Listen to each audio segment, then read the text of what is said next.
नमस्कार मित्रों, मेरी चैनल में फिर से आपका स्वागत है। आज मैं आपके समक्ष एक नया विचार के साथ एक नया वीडियो लेके आया हूँ।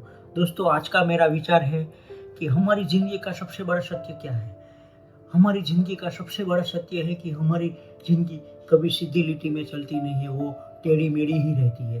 दोस्तों, हमारी ये टेढ़ी-मेढ़ी ज़िंदगी है, उसमें से हमारी ज़िंदगी में हमें आगे बढ़ने की हमारी आगे बढ़ने की आशा कौन जगाता है, हमें ज़िंदगी जीने की मज़ा कौन देता है।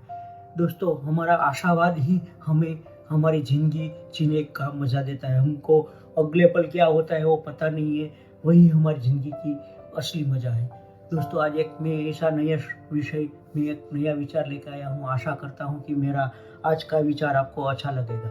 अगर मेरा आज का विचार आपको अच्छा लगे तो मेरे विचार को और मेरे वीडियो को एक लाइक कर देना, चैनल को सब्सक्राइब कर देना और दोस्तों के साथ शेयर करके कमेंट करके मुझे ज़रूर बताना।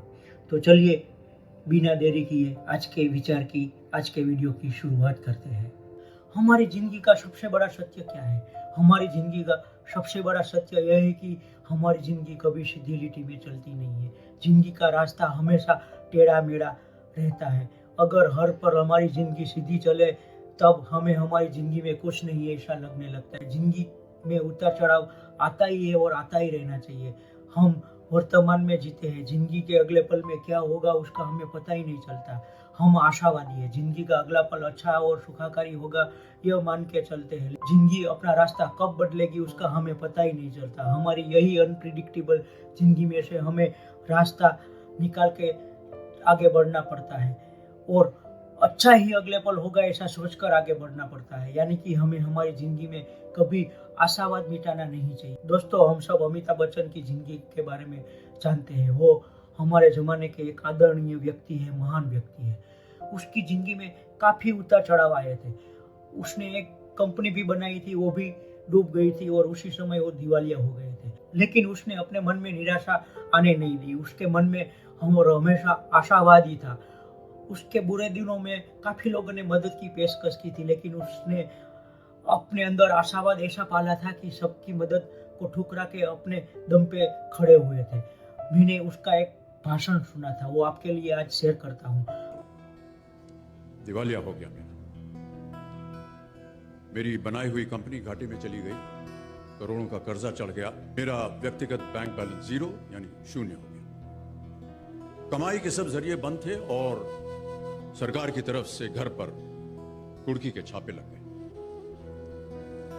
ये बात धीरूभाई को पता चली। बिना किसी से पूछे या जाने उन्होंने अपने छोटे बेटे और मेरे मित्र अनिल से कहा, इसका बुरा वक्त है, इसे कुछ पैसे दे दो। अनिल ने मुझे आकर ये बताया,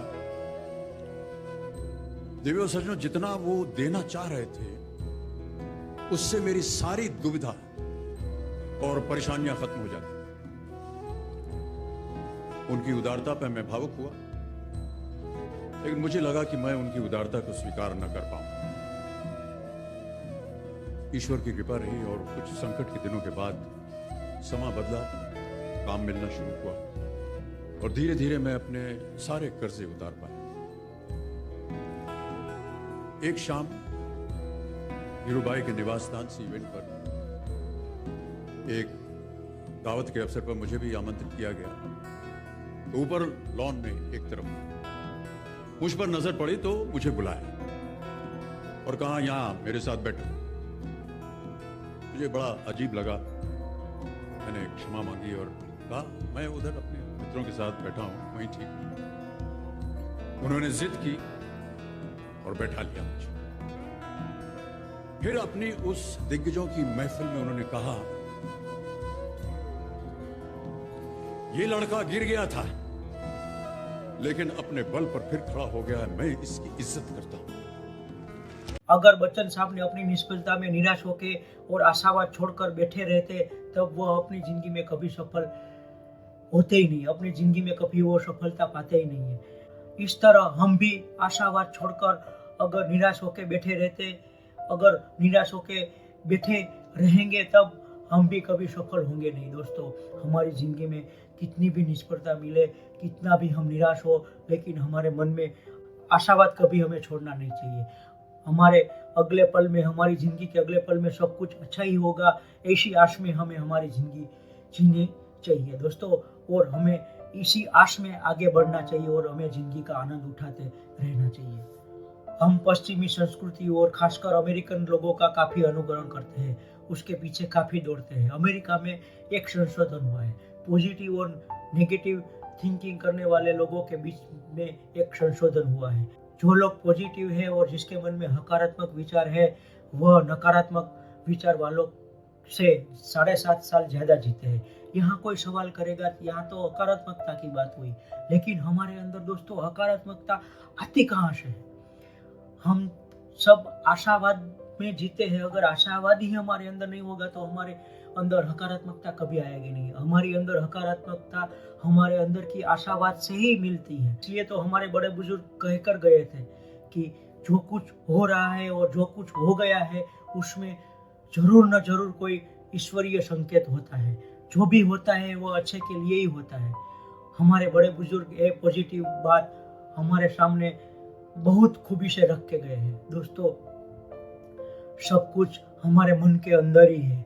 हम हमारे मन को कैसे देखते हैं, हमारे मन के अंदर जो है उसको कैसे चलाते हैं, हमारे मन के अंदर है उसको कैसे हम मोड़ते हैं, उस पे ही सब कुछ है। जो भी है वो हमारे दो कान के बीच में ही है दोस्तों। हमारी उम्र जैसे जैसे बढ़ती है वैसे वैसे हमारी मानसिकता में बदलाव आता है। ज़्यादातर लोग बढ़ती उम्र के साथ निराशावादी हो जाते हैं और उसके अंदर नेगेटिव विचार ज़्यादा आने लगते हैं। उसके अंदर दुनिया छोड़ने का डर बढ़ जाते हैं। वह डर इतना हावी हो जाता है कि अपने मन पे कब्जा जमा लेता है।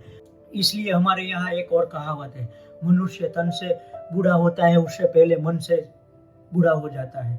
दोस्तों, हम सब उम्र को नज़र में रख कर जीते हैं।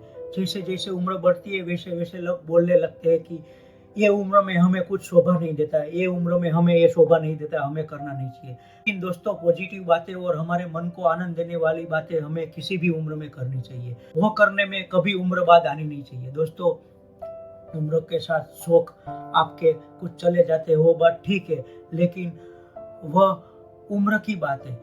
लेकिन उम्र के साथ हमारे जो सपने हैं वो चले जाने नहीं चाहिए।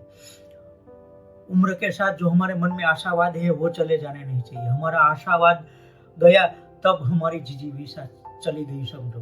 बिना जिजीविषा का आदमी वैसे ही मर जाता है। हमारा आयुष्य लंबा नहीं लेकिन बड़ा होना चाहिए। अगर हमारी जिंदगी बड़ी और मज़ेदार रहेगी तभी हम हमारी ज़िंदगी को अच्छी तरह से जी पाएंगे और हमारी ज़िंदगी मज़ेदार बनेगी। अगर हम आशावादी होंगे तभी हमारी ज़िंदगी को हम मज़ेदार बनाएंगे। अंत में कहीं पड़ा हुआ दोस्तों, समय, संजोग और स्थिति अगर कमज़ोर होगी तो चलेगा, लेकिन अगर आपके विचार कमज़ोर होंगे तब कभी आप आशावादी नहीं होंगे। दोस्तों, आज का मेरा विचार कैसा लगा? अगर आज का मेरा विचार और मेरा वीडियो अच्छा लगा हो तो वीडियो को एक लाइक कर देना, चैनल को सब्सक्राइब कर देना और कमेंट करके मुझे वीडियो के बारे में, मेरे विचार के बारे में ज़रूर बताना और दोस्तों के साथ शेयर करना भूलना मत। अस्तु। जय हिंद, जय भारत।